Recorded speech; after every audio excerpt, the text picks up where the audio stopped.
하나님 말씀을 봉독합니다. 욥기서 1장 6절에서부터 12절을 교독합니다.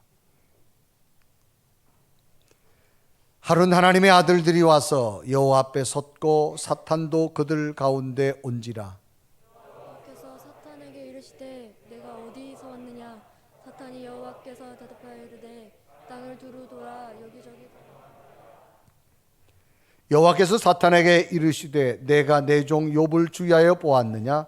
그와 같이 온전하고 정직하여 하나님을 경외하며 악에서 떠난 자는 세상에 없느니라.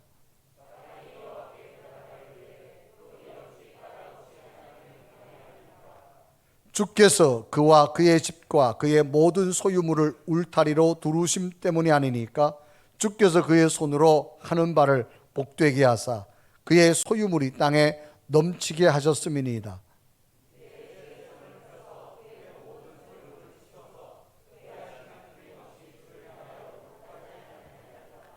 여호와께서 사탄에게 이르시되 내가 그의 소유물을 다 내 손에 맡기노라.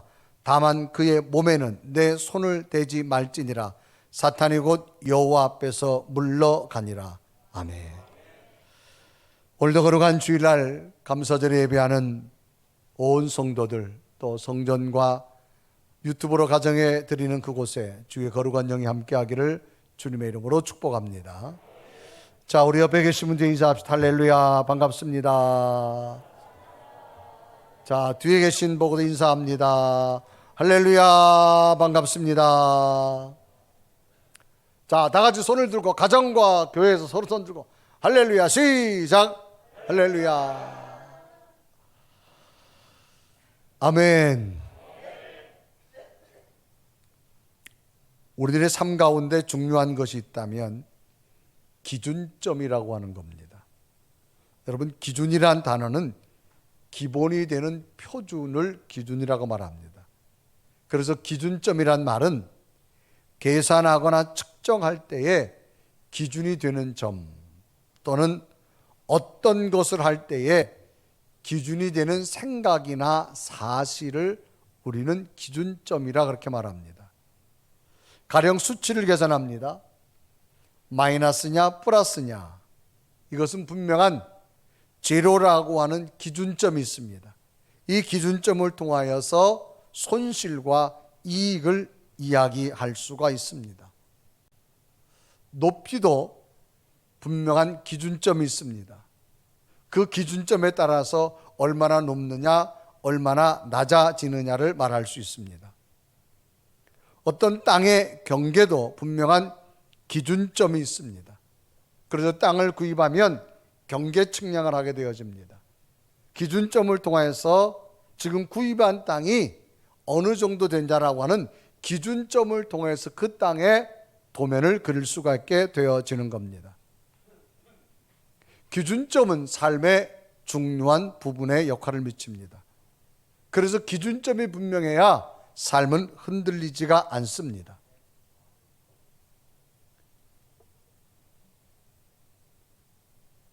이런 기준점은 눈에 보이지 않는 인간의 생각에도 있습니다. 사람은 각가지 자기 기준점이 있습니다. 그래서 그 기준에 따라서 좋게 생각할 수도 있고 나쁘게 생각할 수도 있습니다. 기준점에 따라 양과 양극의 형상이 너무나 다르게 된다는 거죠. 그러므로 기준점이 틀어지거나 옮겨지면 안 되는 겁니다. 이런 기준점을 기점으로 모든 삶 속에 모든 사람이 추구하는 것이 있습니다. 그것은 뭔가 하면 모든 사람은 행복하기를 원한다는 겁니다. 행복이란 말은 영어의 happiness라는 단어입니다. 이 행복에 대한 가장 인기 있는 정의, 여러 분야의 정의가 있지만 주관적 안정감이다, 그렇게 평가합니다. 이 안녕은 평안하다라고는 의미입니다. 즐거움이라기보다는 오히려 특별한 사건이 없는 편안한 상태를 뜻합니다. 무엇을 얻기 위해서 얻고 난 후의 마음이 아니라 그냥 지금 자신의 마음이 기쁨과 감사로 채워져서 평안한 상태를 의미합니다. 그러니까 행복이란 말은 무엇을 얻어서 기쁨보다는 그저 지금 내 마음 상태가 평안한 상태. 그래서 행복은 순간적인 감정이 아닌 장기적으로 지속되는 마음의 모습. 여러분, 지난 밤에 무엇을 얻어서 행복한 것이 아니라 아무 걱정과 탈 없이 평안하게 잘 주무셨기 때문에 오늘 아침에 일어나면서 우리는 행복하다는 말을 쓸 수가 있는 겁니다. 그래서 행복은 순간적인 감정이 아니라 장기간 지속되는 어떤 마음속의 기분으로부터 만들어진다는 겁니다. 그런데 이런 행복의 마음을 가지려면 분명한 기준점이 있어야 됩니다. 그것은 마음속에 느끼는 여러 감정 가운데 감사라고 하는 느낌이 크게 작용할 때 사람은 행복할 수 있다는 겁니다. 지난 밤을 똑같이 주무시고 나서도 오늘 아침에 내가 일어난 것이 감사로 느껴지지 않은 자는 행복을 말할 수 없을 겁니다. 그런데 지난 밤도 평안하게 잘 주무신 것이 아침에 일어나면서 감사하다 느껴지면 그분은 충분히 행복을 느낄 수 있는 자격을 가진 사람입니다. 이처럼 인간의 행복은 감사라는 기준적인 근본으로 되어질 때 인간은 행복할 수 있다는 겁니다. 그러면 감사의 기준점이 무엇냐라는 거죠.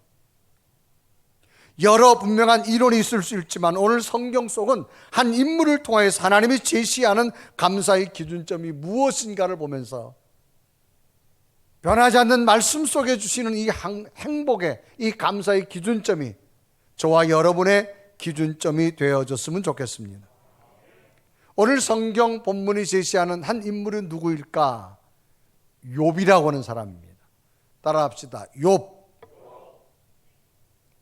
요에다 비읍이에요. 기억이 아니에요. 자, 따라합시다. 욥. 이 사람이 사는 곳은 우수 땅이라고 하는 곳입니다. 그러면 하나님 평가하기 욥의 믿음은 뭐냐? A에다가 플러스를 좀 더 붙여야 돼. A 플러스. 그래서 성경은 온전하다고 말하고 정직하다고 말하고 하나님을 경외하다고 말하고 악에서 떠난 자다 그렇게 소개합니다. 그래서 욥기서 1장 1절은 욥에 대해서 이렇게 설명하지요. 우리 한번 다 같이 읽습니다. 시작. 그 사람은 온전하고 정직하여 하나님을 경외하며 악에서 떠난. 가족상은 어떠냐?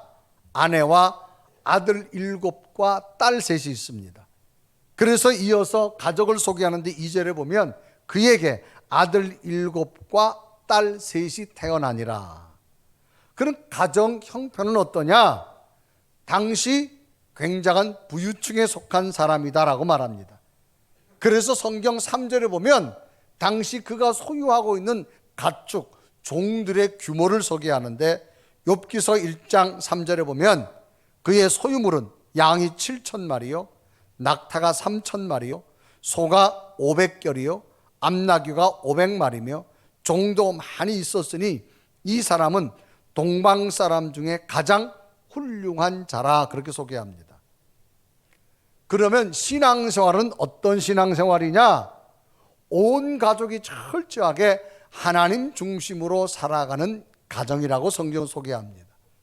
특히 욥은 10명의 자녀를 키우면서 자녀에 대한 이 믿음이 굉장히 욕심이 많은 사람 중 하나입니다.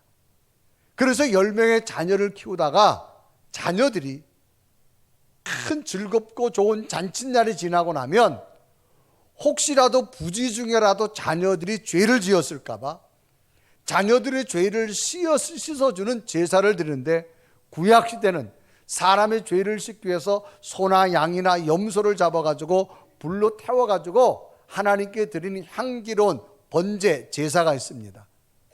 그래서 부지 중에라도 자녀들이 죄를 지었을까 봐 자녀들이 믿음이 아니라 아버지의 믿음으로 이 자녀들을 위해서 제물을 드려가지고 자녀들의 죄를 씻어주는 제사 번제를 드리게 되는데 10명의 자녀라면 10명의 자녀를 위해서 소 한 마리 드리는 것이 아니라 양 한 마리 드린 것이 아니라 각각 드렸어요. 큰 딸을 위해 소 한 마리, 둘째 아들을 위해서 양 한 마리, 셋째 위해서 염소 한 마리 각각 드렸습니다. 오늘날 말하면 우리가 하나님 앞에 자녀들 예물을 드릴 때 자녀들을 통틀어 드린 것이 아니라 첫째 이름, 둘째 이름, 셋째 이름 마치 써서 각각 따로따로 드린 것과 같다 그 말입니다. 그래서 자녀들을 철저히 하나님 앞에 세우기에 애쓴 사람이 바로 욥입니다. 그래서 성경에 보면 욥이 당시 번제를 드린 것을 성경은 기록하게 되어지는데 그냥 자녀를 위해 드렸다 하지 않고 성경은 뭐라 말하느냐, 그들의 명수대로, 그저 10명의 자녀 명수대로 그대로 드린 것을 기록하는데 욥기서 1장 5절에 기록하죠. 그들이 차례대로 잔치를 끝내면 욥이 그들을 불러다가 성결하게 하되 아침에 일어나서 그들의 명수대로 번제를 드렸으니 이는 욥이 말하기를 혹시 내 아들들이 죄를 범하여 마음으로 하나님을 욕되게 하였을까 함이라 욥의 행위가 항상 이러하였더라.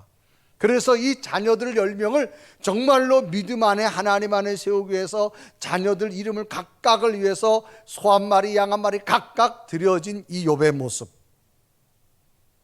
그래서 이 욥의 가정, 욥의 자녀를 살펴본다면 하나님께서 인정할 만한 믿음의 가정입니다. 그래서 하나님께서는 욥의 믿음을 칭찬했습니다. 그런데 어느 날 사탄이 하나님을 찾아왔습니다.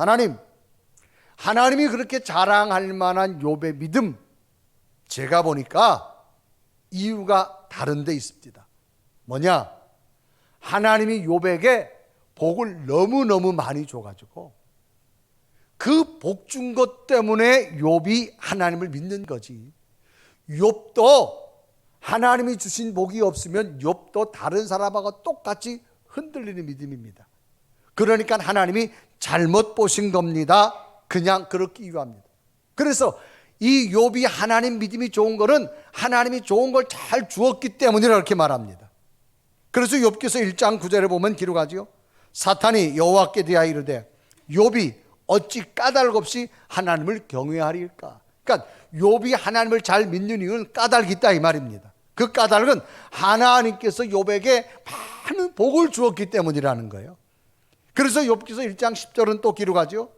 주께서 그의 집과 그의 모든 소유물을 울타리로 두르심 때문 아니니까 주께서 그의 손으로 하는 바를 복되게 하사 그의 소유물이 땅에 넘치게 하였습니다. 하나님께서 욥에게 만지는 것마다 잘 되게 해주시니까 욥이 하나님을 잘 믿는 거지 다른 이유가 아니라는 거예요.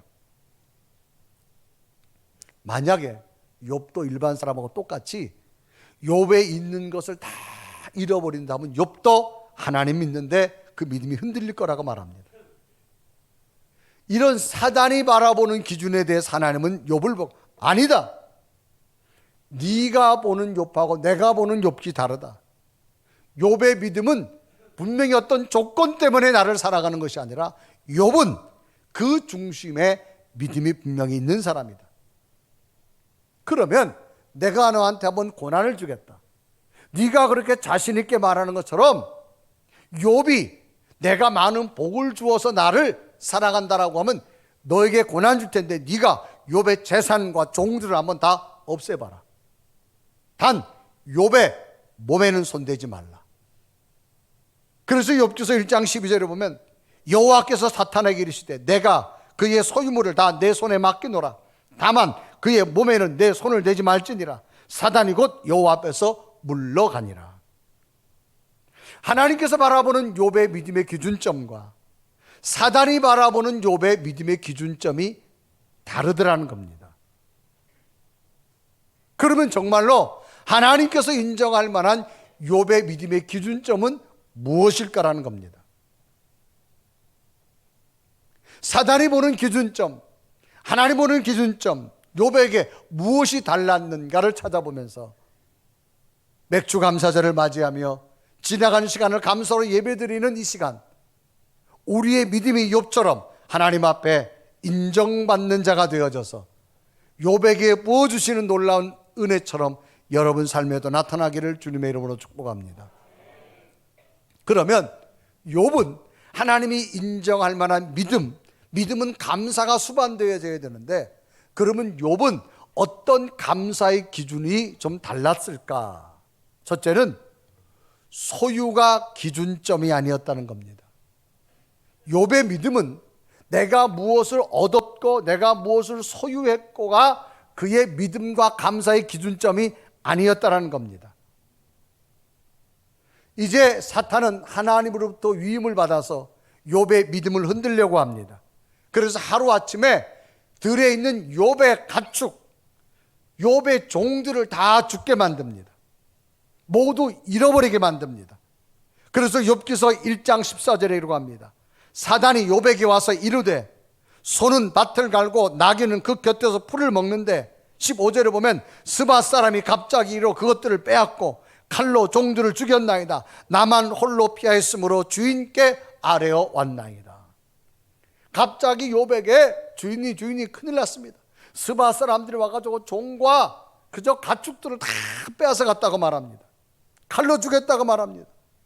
이 소식이 끝나기 전에 또 다른 종이 옵니다. 주인님 큰일 났습니다. 또 양과 소가 다 죽어갑니다. 이어서 16절에 보면 그가 아직 말하는 동안에 또 한 사람이 와서 아뢰되 하나님이 불이 하늘에서 떨어져서 양과 종들을 살라버렸나이다. 나만 홀로 남았나. 갑자기 하늘에서 불이 떨어지니 종과 가축이 다 죽었다는 겁니다. 연속적으로 엎친 데 덮치격. 하루아침에 가축, 종, 이때는 가축이 경제입니다. 다 없어진 거예요. 갑자기 모든 소유를 잃고 난 후에 욥의 모습이 얼마나 참담했겠습니까? 얼마나 마음이 무거웠겠어요. 그러면 만약 이런 욥의 모습을 오늘 저와 우리들이 겪는다면 과연 어떻게 할까라고 하는 겁니다. 여러분들이 지금까지 애쓰며 노력하며 얻어진 모든 소유를 짧은 시간에 모든 걸 잃어버린다라고 할 때 여러분들은 어떻게 하시겠냐 그 말입니다. 욥도 자기의 소유를 다 잃어버리고 나니까 마음이 얼마나 슬픈지 몰라요. 마음이 얼마나 낙심되는지 몰라요. 그래서 성경에 보면 막 겉옷을 찍습니다. 막 머리를 막 깎아버립니다. 그런데도 욥의 중심이 뭐냐? 소유가 감사의 기준이 아니었다는 겁니다. 그럼에도 불구하고 욥은 하나님 앞에 나가 감사를 드리며 예배드리는 모습을 성경은 소개합니다. 그래서 욥기서 1장 20절 다 같이 한번 읽습니다. 시작. 욥이 일어나 겉옷을 찢고 머리털을 밀고 땅에 엎드려. 지금 행위를 보면 옷을 막 찢고 머리를 밀 수밖에 없는 상황이지만 그래도 욥은 하나님 앞에 예배했단 말이에요. 예배는 감사하는 마음이 없이는 예배가 되지 않습니다. 여러분 오늘 성전에서 가정에서 예배 드리는데 감사하는 마음이 있을 때 온전한 예배가 될 줄로 믿습니다. 지금 현실로 보면 모든 건 잃어버린 욥의 모습 얼마나 슬픕니까? 옷을 찢을 수밖에 없고 머리털을 밀 수밖에 없는 상황이지만 그는 하나님 앞에 그래도 소유가 감사의 기준이 아니더라는 겁니다. 신앙의 기준은 소유가 아니라 하나님이 내 중심에 계신 줄 믿습니다. 그러면서 욥이 고백하지요. 하나님, 나는 어머니 뱃속에 나올 때 빈손으로 나왔습니다. 나는 이 땅을 떠날 때도 빈손으로 돌아갈 겁니다. 주신 분도 하나님이신, 거두어 가신 하나님, 그러므로 나는 하나님 소유 때문에 하나님을 버린 일이 없겠습니다. 이 감사를 고백. 그리고 욥기서 1장 21절 우리 한번 다 같이 읽습니다. 시작. 이르되 내가 모태에서 알몸으로 나왔은즉 또한 알몸이 그리로 돌아가올지라. 주시니도 하나님이시요 거두시니도 여호와시니 여호와의 이름이 찬송을 받으실지니이다. 이 욥은 모든 걸 잃어버리고 나서 자기의 소유가 감사의 기준이 아니라는 겁니다. 하나님 원래부터는 나올 때 빈손으로 왔습니다. 나는 돌아갈 때도 빈손입니다. 내 속에 하나님이 계신 것 그것만 가지고 나는 감사합니다. 그래서 욥은 감사의 기준이 소유가 아니었어요. 그래서 욥은 자신 있게 말합니다. 하나님, 나는 원망하지 않습니다. 그래서 욥기서 1장 22절 다 같이 읽습니다. 시작. 이 모든 일에 욥기서 1장 22절 시작. 이 모든 일에 욥이 범죄하지 아니하고 하나님 향해서 원망하지 아니하고. 욥의 신앙은 소유가 감사의 기준이 아니더라는 겁니다. 사단의 감사의 기준은 소유였어요.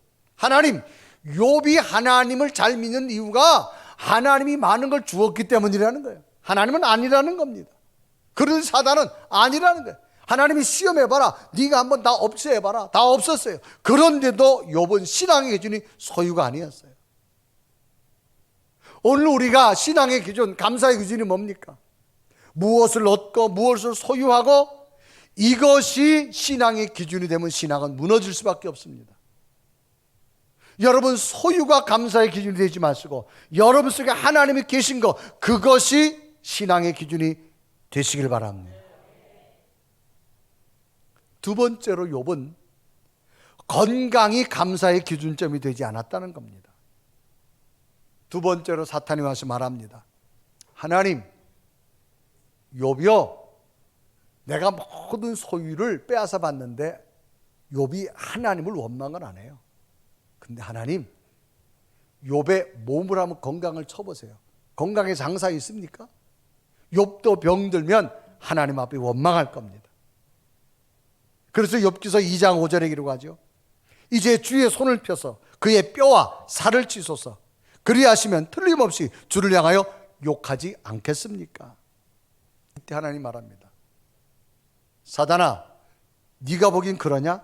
내가 보긴 안 그렇다. 그러면 좋다. 네가 욥의 건장을 쳐봐라. 단 목숨만큼은 건들지 말라. 그래서 이 사단이 욥에게 몸에 질병을 갖다 준, 어떤 질병이냐? 머리부터 발바닥까지 종기가 나기 시작합니다. 그래서 욥기서 2장 7절에 기록하죠. 사단이 이에 여호와 앞에서 물러가서 몸을 쳐서 그의 발바닥에서 정수리까지 종기가 나게 한지라. 몸에 뭐가 막 난 거예요. 났는데 이게 얼마나 가려운지 욥기서에 보면 욥이 가려움을 해결하려고 기와장을 깹니다. 기와장을 깨가지고 자기 몸을 긁는데 목과 뼈가 나올 정도로 긁습니다. 그런데도 불구하고 얼마나 가려운지, 이 고통, 여러분, 뼈까지 긁는데도 여러분 이 가려움, 이 아픔의 고통이 사라지지 않으면 얼마나 힘듭니까? 이게 머리부터 발바닥까지예요. 이 모습을 바라보던 아내, 여보, 당신 믿는 하나님 그거밖에 안 돼? 차라리 고통스러울 바에는 하나님 욕하고 빨리 죽어. 아내가 그 옆에서 말했어요. 그래서 욥기서 2장 9절에 말합니다. 그의 아내가 그에게 이르되 당신이 그래도 자기의 온전함을 굳게 지키느냐? 하나님을 욕하고 죽으라. 얼마나 멋있는 아내입니까?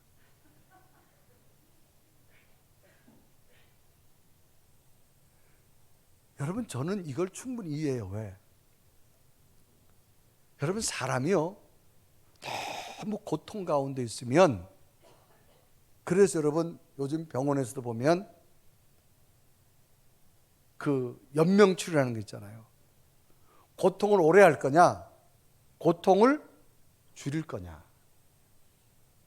여러분, 사람이 너무너무 살 소망이 없는데 고통이 너무너무 오래 가면요, 굉장히 괴롭잖아요. 그래서 보호자들이 뭐라 그래? 우리 연명치료 안 하겠다. 연명치료 안 하겠다. 그럼 의사들이 꼭 묻잖아요. 그러니까 지금 욥의 아내가 지금 바라보니 기와장을 깨가지고 긁는데 피가 나는 정도가 아니라 뼈를 긁고 있어요. 뼈를. 그러니까 내가 보기에는 당신 그냥 빨리 하나님 보게 죽는 게 낫다는 거죠. 얼마나 고통스러우면.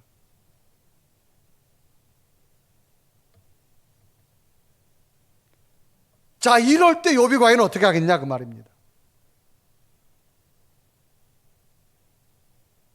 사단이 욥에게 몸을 쳤습니다. 그러면 욥은 건강 때문에 감사했다라고 치면은, 기준이었다면 지금 병원에서 수술받고 병원에서 입원하는 환자들이 많습니다. 그분들의 소원이 뭐예요? 빨리 퇴원하는 게 소원이에요. 이런 기준으로 본다면 저와 여러분은 불평할 이유가 하나도 없습니다. 우리는 입원 안 했잖아요. 수술 안 받았잖아요. 뭐 때문에 우리 여러분 불평합니까? 뭐가 부족해서 원망해요? 여러분 지금 큰 수술 받는 사람한테 가가지고 당신 희망이 뭐예요? 물어보면 뭐라 그러겠어요? 수술 잘 받는 거예요. 여러분이 몸의 아픔과 안 아픔이 감사의 기준이라면 우리는요 짜증낼 일도 없고 원망할 일도 없고.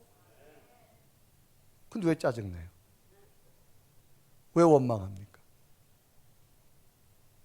이런 맥락으로 본다면 우리는 하나님 업고 다녀야 돼. 그런데 간혹 목회하다 보면요 믿음이 없는 사람이요 큰 수술을 통해서 믿음이 생기는 분들이 많아요. 그런 맥락에 본다면 왜 수술 받고 믿음이 생겨요? 몸의 건강이 신앙의 기점이 아니라는 겁니다.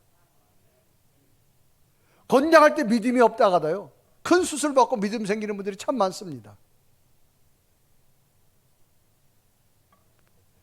얼마나 욥이 고통스러웠으면 여보 내가 보긴 차라리 그 고통 하나님 내 남편 빨리 죽는 게 낫겠으면 이 정도란 말이에요. 이럴 때 욥이 뭐라 그래?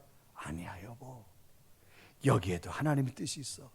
당신의 말이 참 어리석다. 그래 욥기서 2장 10절에 말합니다. 그가 이르되 그대의 말이 한 어리석은 여자의 말 같도다. 우리가 하나님께 복을 받았은즉 화도 받지 아니겠느냐고 이 모든 일에 욥이 입술로 범죄하지 아니하니라. 여러분 아프다고 감사 잃어버리면 안 돼요. 아픔 속에서도 감사를 찾을 수 있는 은혜가 되기를 바랍니다. 그럼 여러분 건강하면 다 감사해야죠.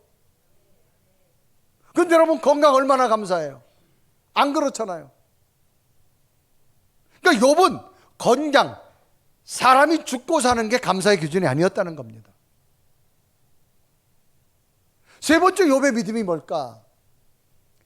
가정과 자녀가 감사의 기준이 아니었다는 겁니다. 욥에게 아들 7, 딸 3이 있습니다. 욥기서 1장 2절에 이러고 하죠. 그에게 아들 7과 딸 3이 태어나니라. 그런데 이 10명의 자녀들이 한순간에 죽습니다. 갑자기 바람이 불어와가지고 집이 무너져가지고 10명의 자녀들이 한순간에 몰살합니다. 그래서 욥기서 1장 19절에 이러고 하죠. 거친 들에서 큰 바람이 와서 집 내 모퉁이를 치매 그 청년들 위에 무너짐으로 그들이 죽었나이다. 나만 홀로 피하 있으므로 주인께 아래 왔나이다. 종으로부터 들리는 소식이 당신의 아들, 딸들이 다 죽었다는 거예요. 얼마나 여러분 가슴 찢어지겠습니까? 그런데 욥의 기준은 행복한 가정, 자녀가 잘 되고 못 되고 이게 신앙의 기준이 아니었다는 거예요. 욥의 신앙의 기준은 하나님이었습니다. 그래서 욥기서 1장 22절에 이러고 합니다. 우리 다 같이 읽습니다. 시작. 이 모든 일에 욥이 범죄하지 아니하고 하나님을 향하여 원망하지 아니해요. 여러분 성경에서 말씀하시는 자녀는 하나님의 선물이라 생명은 하나님이 주신다 그랬습니다. 여러분 선물은 주는 자의 마음이에요. 줄 수도 있고 안 줄 수도 있습니다. 많이 줄 수도 있고 적게 줄 수도 있습니다. 많다고 좋은 것, 적다고 나쁘다 아니다라는 겁니다. 가정 이렇게 살아갈 수도 있고 저렇게 살 수도 있어요. 우리의 기준이 아니라는 겁니다. 신앙의 기준은 하나님만이 되시기를 바랍니다. 우리 자녀는 이렇게 되고 저러죠. 여러분 자녀 잘나고 못나고 기준이 아니에요. 그게 기준이 되면 신앙은 흔들릴 수밖에 없습니다. 어떻게 10명의 자녀가 다 죽었는데 하나님을 사랑한다고 말할 수 있을까요? 기준점이 다른 겁니다. 사단이 보는 기준점과 하나님 보는 기준점이 달랐어요. 욥은 가정과 자녀가 기준점이 아니었습니다. 소유가 기준점이 아니었습니다. 아프고 건강하고 기준점이 아니었어요. 욥은 내 속에 하나님이 계신 것, 그것이 감사의 기준이 된 줄로 믿습니다. 그래서 욥이 이 엄청난 고난을 겪은 다음에 욥이 깨달아요. 뭘 깨닫느냐? 하나님, 나 회개합니다.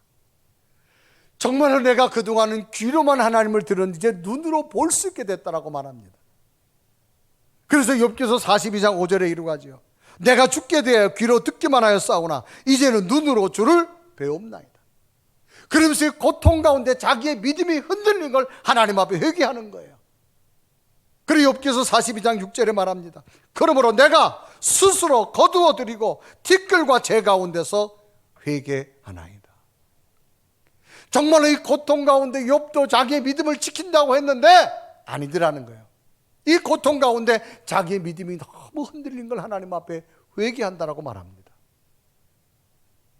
그리고 났더니 하나님께서 욥의 믿음을 인정한 다음에 부어주시는데, 성경은 말년 처음보다 나중으로 얼마나 더 주는지요. 성경은 갑절의 복을 주었다고 말합니다. 그리고 욥기서 42장 12절에 기록합니다. 여호와께서 욥의 말년에 욥에게 처음보다 더 복을 주시니 그가 양 14,000과 낙타 6,000과 소 1,000결이와 암나귀 1,000을 두었고, 13절은 또 아들 7과 딸 3을 두었으며, 15절에 모든 땅에서 욥의 딸들처럼 아리따운 여자가 없었더라. 그들에게 그들의 오라비처럼 기업을 주었더라. 아멘. 여러분, 하나님 중심의 믿음만 붙드십시오. 하나님은 반드시 여러분을 멸망으로 이끌지 않습니다. 하나님의 방법으로 세워주실 줄로 믿습니다. 그리고 하나님은 건강의 복을 주었는데 어떤 복을 주었느냐? 성경에 보면 수명을 다할 때까지. 뭘 다할 때까지? 욥기서 17절에 보면 다 같이 읽습니다. 시작. 뭐가 차서 죽었다? 여러분, 나이가 차실 때까지 사시길 바랍니다. 그게 몇 살인지 난 몰라요. 하여간 나이가 차실 때까지 사시길 바랍니다. 그런데 성경은 그 나이를 얘기했어요. 욥이 몇 살까지 살았다 그러느냐? 16절 시작. 그 후에 욥이 140년을 살며 아들과 손자 몇 살까지? 자, 그리고 손자를 보잖아요. 내 손자, 그 다음을 무슨 손자라 그래요? 증수, 그 다음을 고조선, 그 다음을 나도 몰라요. 근데 몇 대를 봤다고? 이야, 4대까지만 보세요. 빨리 아멘 해요. 증손도 보시고 고조선도 보시고 거시기도 보시고 4대까지 봤다. 왜? 하나님이 주시니까. 여러분, 우리의 신앙이 흔들리지 마세요. 기준점이 달라야 됩니다. 소유가 기준점이 되면 안 돼요. 건강이 기준점이 되지 마시고 가정과 자녀가 기준점이 되지 마세요. 이런 가정의 모습으로 살 수도 있고 저런 가정의 모습으로 살 수 있고 우리 자식은 이런 일 할 수 있고 저런 하나님 주신 은혜입니다. 무조건 감사하십시오. 기준점이 다르면 돼요. 믿어주시면 아멘. 따라합시다. 인생은 리스다. 여러분, 리스란 말은요, 임대하는 제도를 말합니다. 일반적으로 단기 임대가 아니라 장기 임대예요. 우리 인생은 리스예요. 리스. 임대에 쓰는 거예요. 여러분, 자동차도 임대하고 정수기도 다 임대하잖아요. 임대가 많잖아요. 여러분, 임대하는 거예요. 임대. 근데 임대를 쓰려면 아무나 안 줘요. 페이를 해야 돼요. 그 제품에 맞게. 만약에 페이를 안 한다, 회사에서 가져가요. 우리 인생은 리스입니다. 리스. 우리가 페이를 해야 돼요. 누구에게? 우리 생명을 주신 분께. 그게 뭐예요? 감사해요. 그게 감사해요. 그런데 여러분, 우리가 페이를 안 한다, 하나님 언제 거두갈지 몰라요. 소유가 기준이 되지 마시고 건강이 기준이 되지 마시고 가정과 자녀가 기준 되지 마세요. 하나님이 기준 되십시오. 그러면 4대까지 볼 수 있는 인생의 리스를 하나님께서 주실 줄로 믿습니다. 그러므로 여러분, 오늘 감사하며 사세요. 한 간증집을 보니까 울산에 계신 한 여자 집사님의 이야기인데, 이분이 6.25 전쟁을 마치고 나서 굉장히 먹을 게 없잖아요. 가정을 위해서 뭘 하느냐? 생선 장사를 시작했어요. 머리에다가 생선을 띄어다가 이제 막 내륙 쪽을 다니면서 걸어다니면서 생선을 막 파는 거예요. 근데 이분은 교회 집사님인데 주일날 교회를 갈래도 6.25 때 교회가 무너졌어요.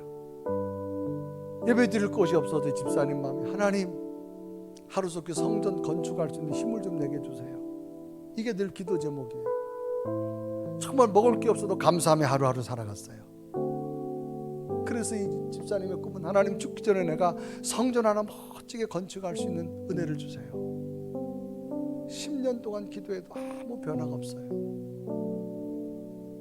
그저 이 동네 저 동네 다니면서 생선 띄어다 파는 거예요. 하나님 제 기도 좀 응답해 주세요. 그래서 어느 날 시골로 들어갔는데 할머니 한 분이 돈이 없는데 생선이 먹고 싶다고 하면서, 내가 물건 하나 줄 테니 이거 받고 생선 좀 달라는 거예요. 그러면서 옆에 창고 가가지고 무슨 자루에 있는 물건 하나를 가져오는데, 이거 내가 산에 주순 건데 이거 받고라 좀 생선 줬으면 좋겠다. 그러니까 이분이 보니까 할머니가 생선이 너무 먹고 싶어 하는 거예요. 그래서 그거 받고 줬어요. 그래 물건을 받아가지고 왔는데 도대체 이게 뭔지 모르겠어요. 그래서 주일날 목사님한테 가서, 목사님 이거 뭐예요? 제가 갔더니 그 할머니가 이거 생선값을 대신 줬는데, 목사님이 가만 보고 나니 좀 이상한 물건인데 골동품 같은 거예요. 그래요? 그럼 제가 한번 알아볼게요. 시간 내가지고. 그래 목사님이 시간 내가지고 그 제품을 들고 인사동 골목으로 온 거예요. 인사동 골목에 딱 보니까 그 골동품 장사 이렇게 관찰하더니 손님 자기들 팔라고 하더래요. 얼마 줄래니까 10만 원 준다 그러더래요. 여러분 한 60년 전에 10만 원이 컸잖아요.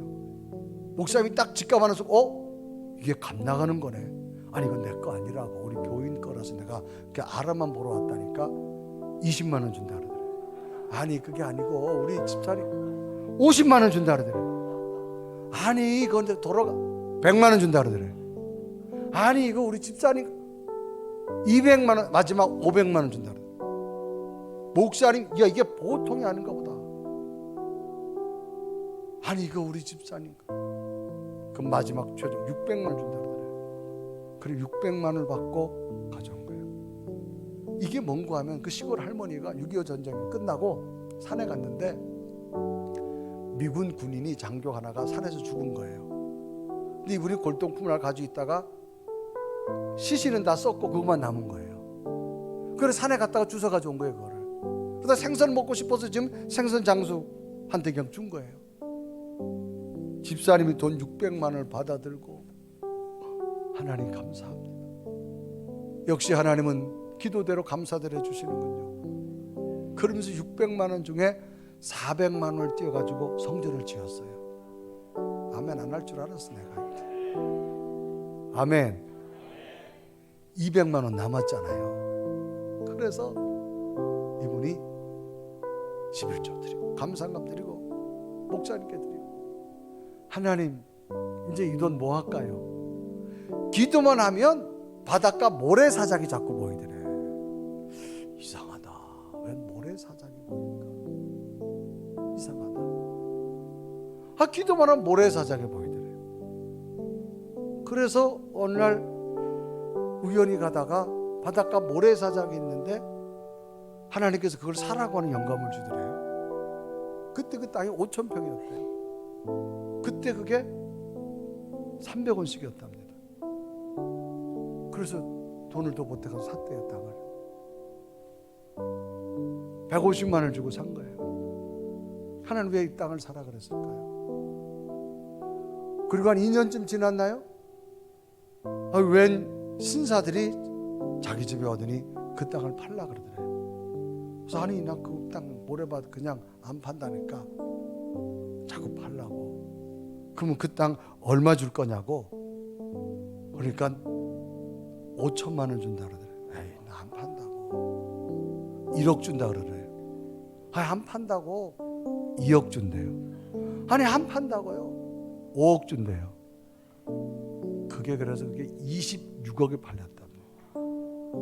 26억에 팔렸는데 그 땅이 지금 현대자동차 정문이 됐다는 거예요.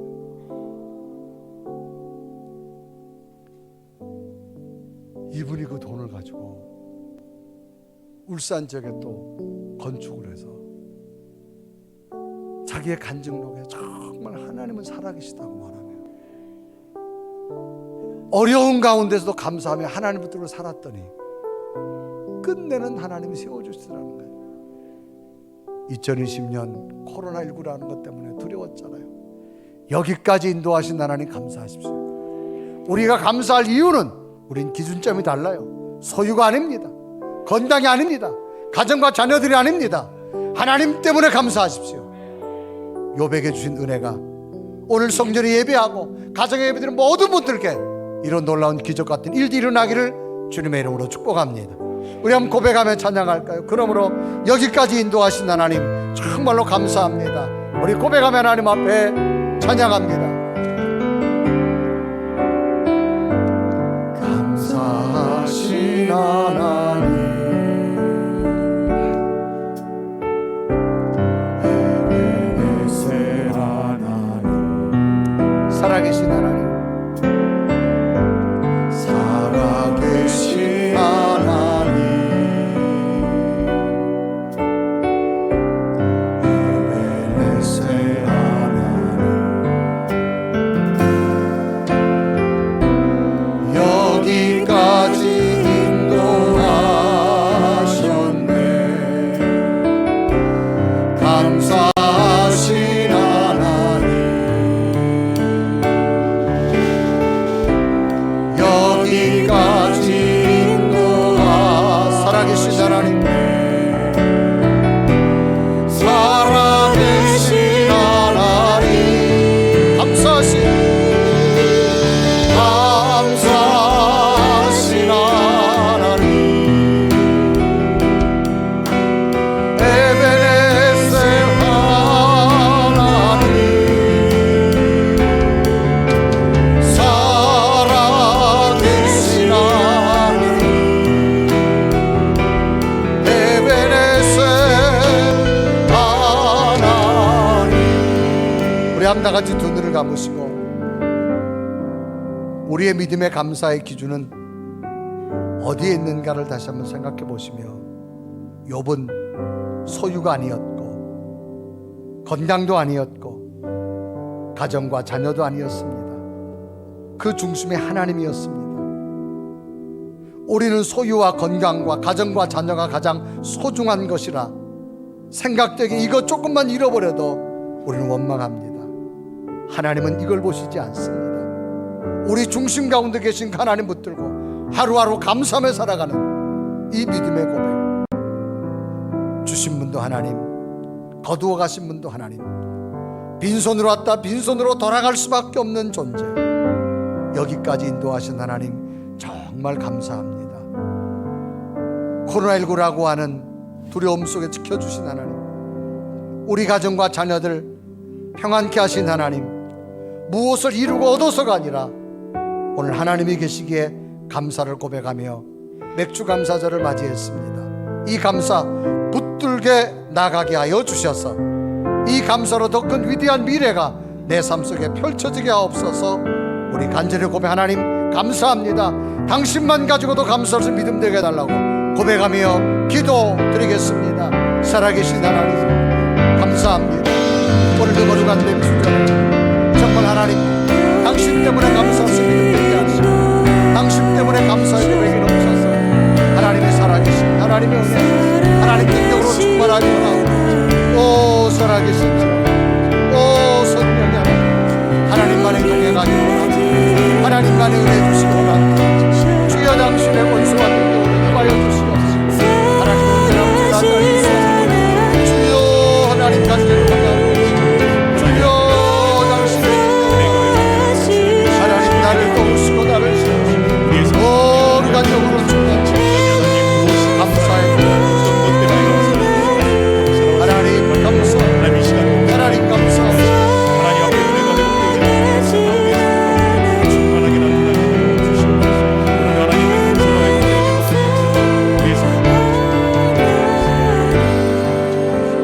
살아계신 하나님 감사합니다. 하나님 한 분만 가지고 감사할 수 있는 믿음 허락하여 주시옵소서. 우리의 기준이 아니라 하나님의 기준으로 감사하며 살아가서 날마다 행복을 만들기 원하며 하나님의 위대한 계획을 얻게 하여 주옵소서. 예수 그리스도의 이름을 간절히 기도드리옵나이다. 아멘.